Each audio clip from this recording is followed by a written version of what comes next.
Good evening, everyone, and welcome to the Race Talk America podcast show, coming to you live from the legendary Fairground Speedways right here in Music City, USA. I'm Tony Formosa, the promoter of the legendary Speedway, and we're going to talk a little bit about what we got going on this coming Saturday night. This coming Saturday night at the Fairground Speedways, April 21st, is Autism Awareness Night here at the Fairground Speedways. If you wear an autism ribbon or an autism awareness shirt, you get $2 off your general admission in the grandstands only. So it's going to be a big night. We've got a lot of things in store.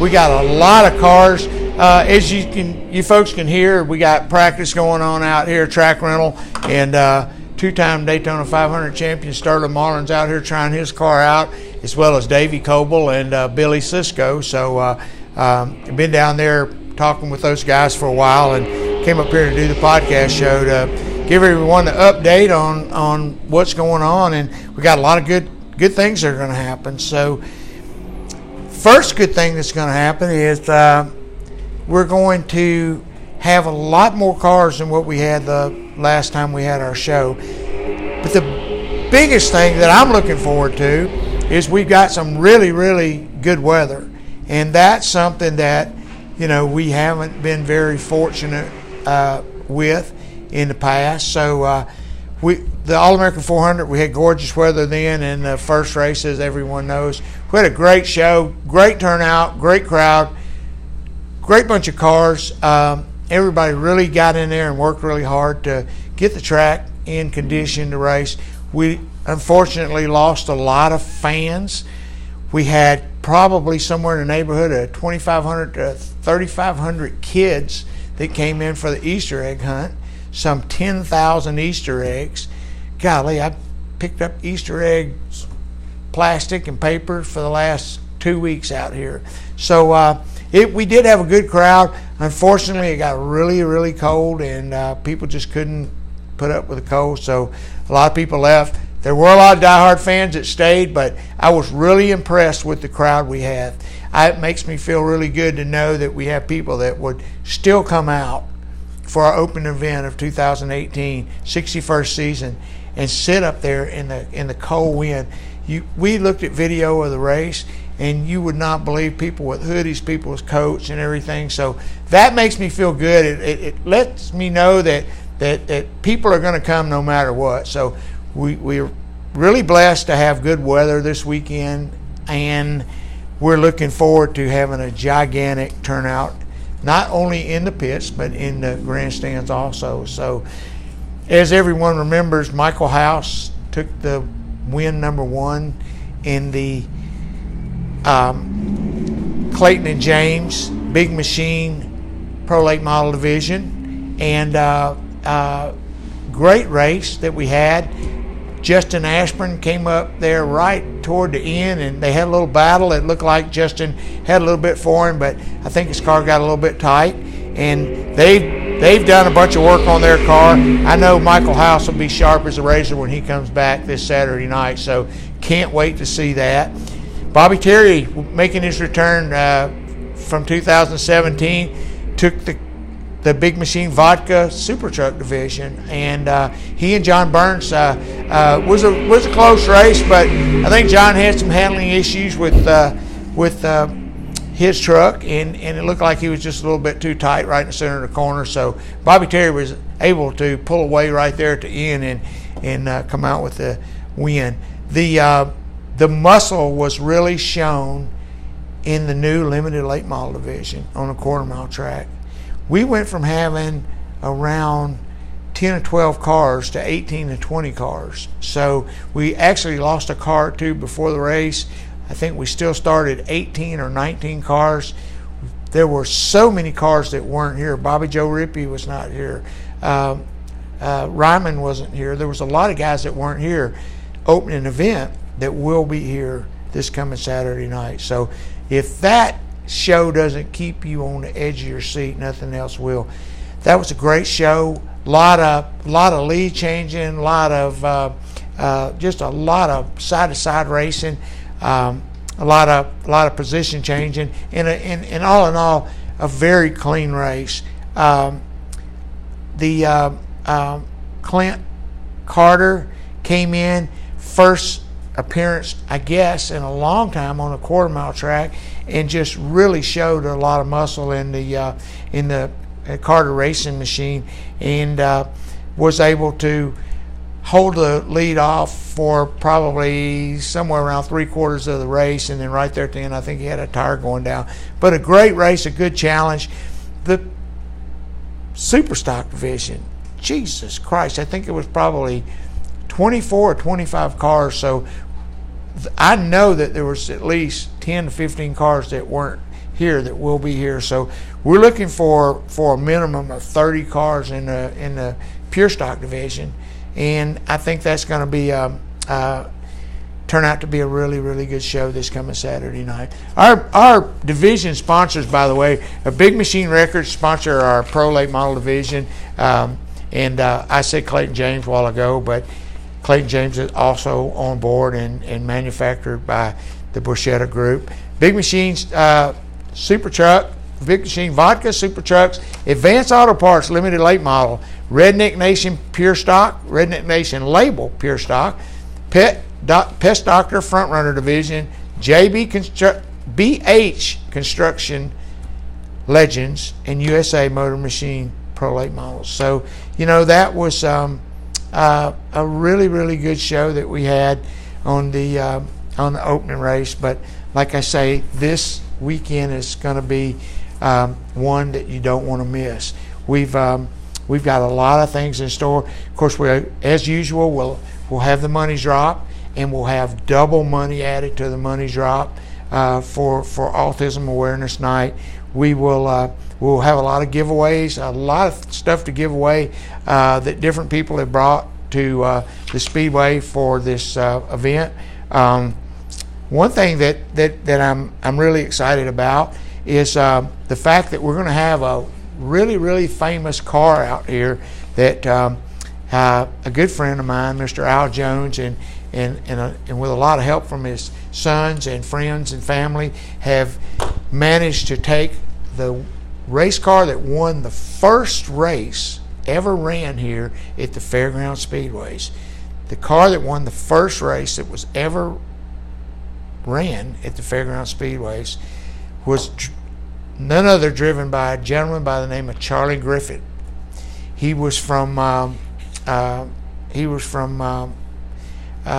Hartsville. I think he was from Hartsville, but I know he raced a lot down in Alabama and everything. Gentleman probably had the potentials of being one of the greatest all-time drivers that had ever sat behind the wheel of a race car. And I guess just different things happened in his career. But they have worked for probably, I think, 4 or 5 years. I think that this car was donated by Sterling Marlin. Sterling originally had the car and was donated to Al by Sterling, and they've put it all back original. They've got even the original motor. The Tony family has helped. They have their dad's coupe that ran out here. So it's going to be here this weekend, and we're going to show it off. It's going to be on display in the concourse where everyone can see it. And who knows, we might get it down on the track and let it do a parade lap or two. So we're really looking forward to seeing the Charlie Griffin car come back to its original birthplace. That's going to be an amazing sight to see, and you guys won't want to miss that. You folks need to come out and look at the type of cars that we're running now and the type of equipment that we had now, and then just take a peep at what all of these early pioneers started in. Unbelievable, the stuff the equipment that they had was just.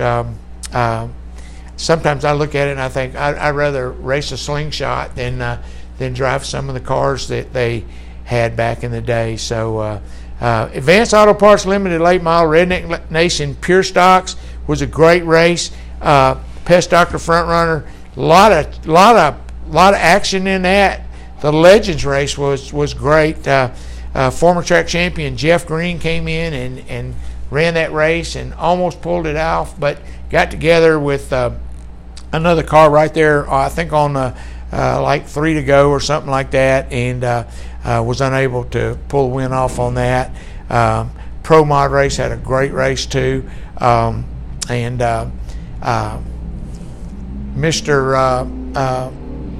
Mr. Spectacular, I call him, was able to pull the win off in that. Forsythe, Robert Forsythe, has come from the rear.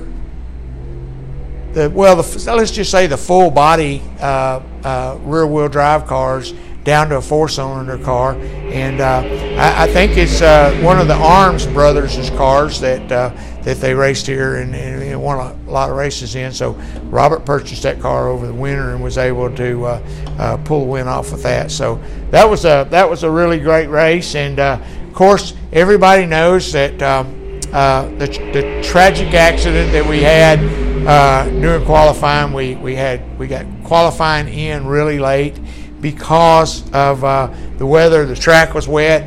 We went with propane torches and whatnot to dry the track out. We did group qualifying for the trucks and the Pro Late models, and we had a car that was filled by Andy Johnson, and driver went out, lost control of it, and was sitting sideways coming off of turn 2, and Chaz Chaffin came through there, and it was just a misfortune.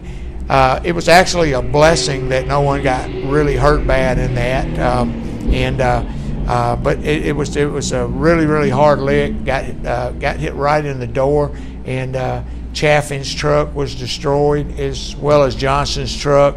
But understand that Chaffin's truck is being put back together.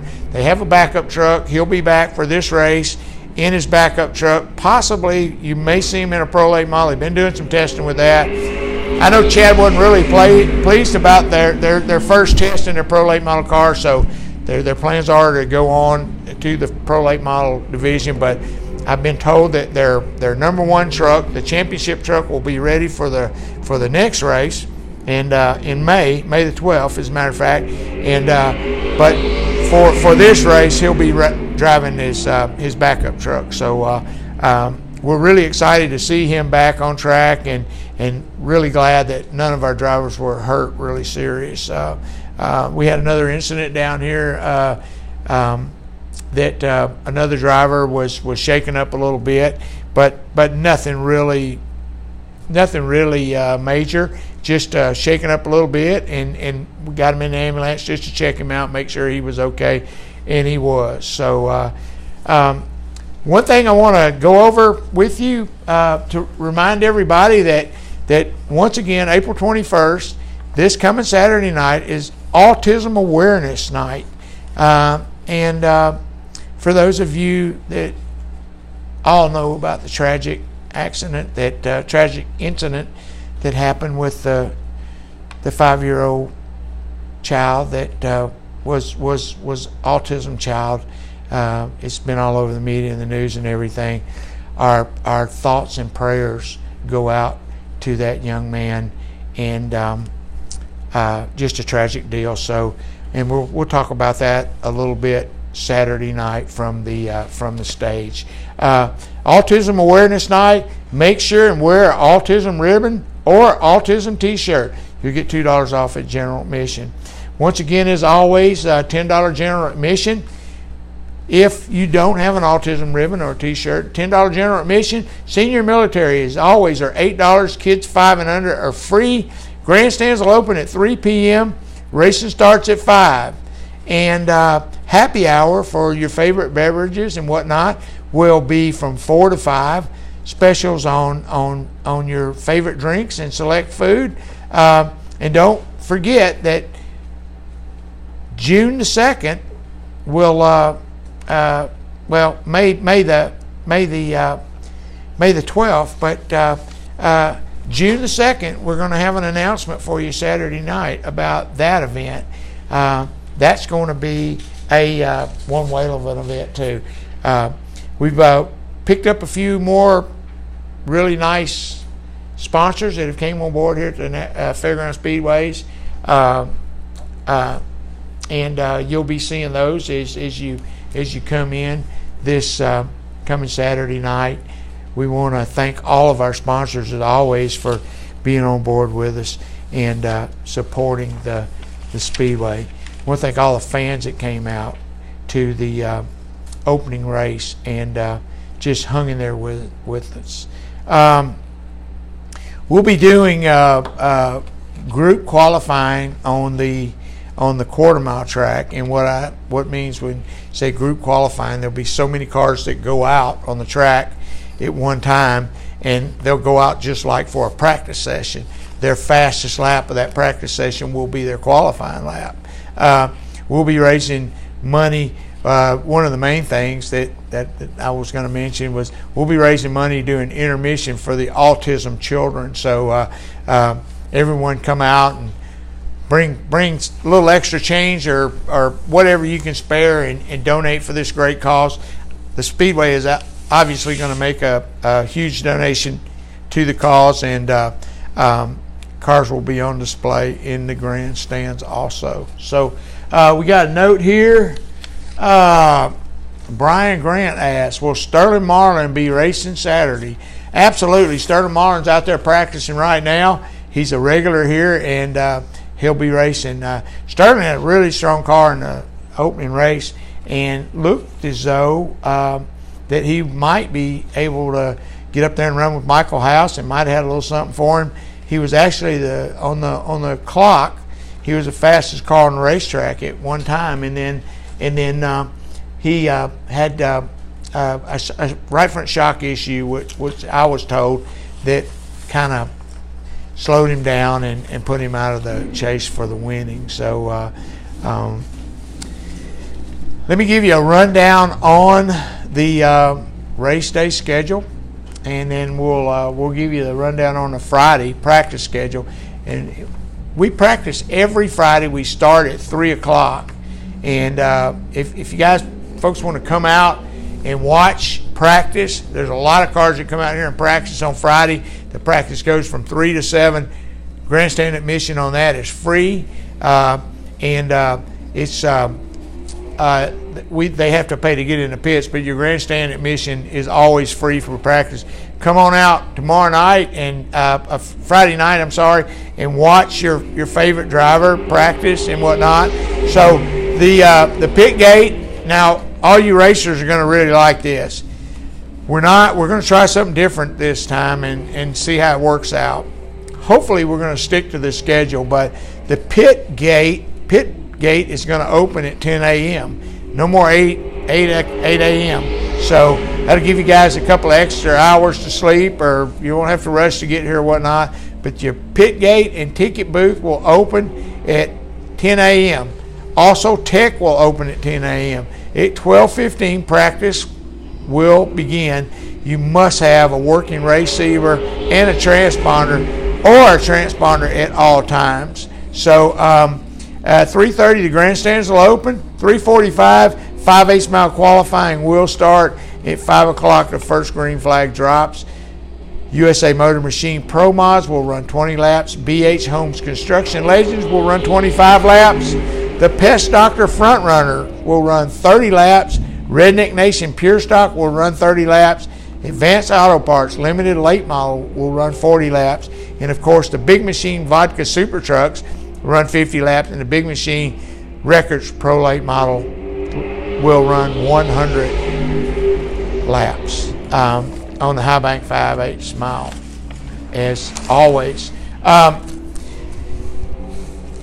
It's going to be a really, really good race this weekend, because I know that your car count is going to be a lot better. So, one thing that fans don't like to see is not a lot of cars here. And so there's one thing that you can bet on. When you come here, there'll be a whole lot of cars. I think our opening race, we were somewhere around 120 to 130 cars. I'm expecting, trying not to exaggerate, sometimes I do, but I'm expecting somewhere in the neighborhood of 160 cars for this race, this coming race. So remember, April 21st, Autism Awareness Night. Wear an autism ribbon or an autism t-shirt. If you can get an autism hat, we'll honor that too. $2 off general admission this Saturday night, April 21st at the legendary Fairgrounds Speedways. We want to invite everybody out for a beautiful night of racing. Over 500 action-packed laps of stock car racing at its best here at the legendary Fairgrounds Speedways. So we'll be here, and we'll be looking for you to be here. And as always, we'll see you Saturday night for the Fairgrounds Speedways and Race Talk America. I'm Tony Formosa, and buckle those seatbelts. God bless everyone. See ya.